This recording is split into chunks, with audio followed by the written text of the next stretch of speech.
Alors on est ici à Gier, dans le canton de Vaud, sur une parcelle d'orge qui a été récoltée malheureusement dans des conditions défavorables pour le sol. Comme on peut le voir, ma foi, pour avoir une qualité d'orge, on a dû quand même retraiter les batteuses et on a créé de la compaction au niveau du sol.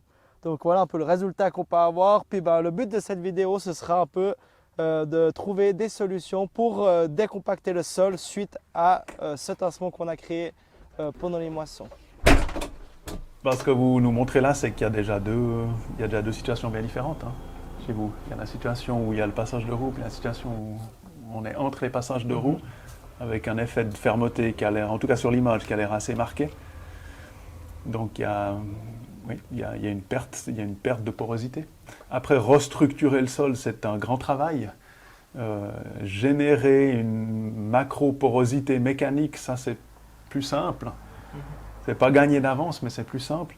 Mais ça sous-entend qu'il faut faire un travail mécanique dans les meilleures conditions possibles. Puis ces meilleures conditions, c'est de, premièrement, attendre que le sol se ressuie complètement. La pire des situations, c'est de passer un décompacteur, une machine de décompaction au sens large, dans une situation de sol trop humide pour lequel il y aura un effet de passage de la machine puis de lissage au niveau du passage de la dent, avec des effets le long du lissage qui rendent cette surface de sol imperméable. Les dents Michel, par exemple, elles créent un éclatement beaucoup plus important sur l'interdent. Elle crée un effet de pression entre les deux dents. S'il y a un travail de machine qui peut faire un bon boulot, mais qu'il n'y a pas derrière l'installation, soit d'une prairie, soit dans l'idéal même une luzernière, qui va stabiliser le travail mécanique, on s'expose au fait que ce travail mécanique ne soit que temporaire. Et puis que cet effet de fissuration s'annule avec les futures pluies, avec les futurs passages de machines, et que ces fissures qui ont été créées temporairement se referment purement et simplement. Le risque, c'est que la situation ne fasse qu'empirer. Donc finalement, on a une physique de sol qui se péjore au fil des exercices, avec un impact global sur la fertilité de ce terrain.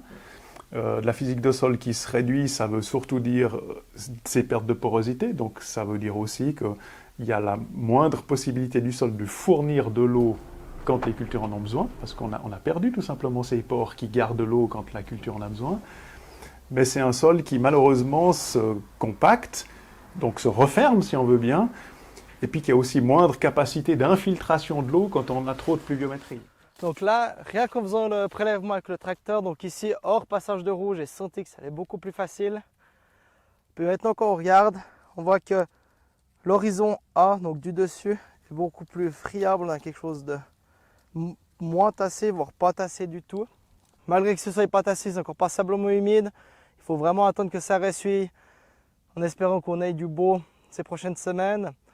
Et après, faire des prélèvements, que ce soit avec le frontal, la bêche ou encore si on est équipé une petite pelleteuse pour faire un horizon un peu plus profond. Et après, à ce moment-là, prendre la décision avec la machine adaptée en fonction du décompactage qu'il faudra effectuer.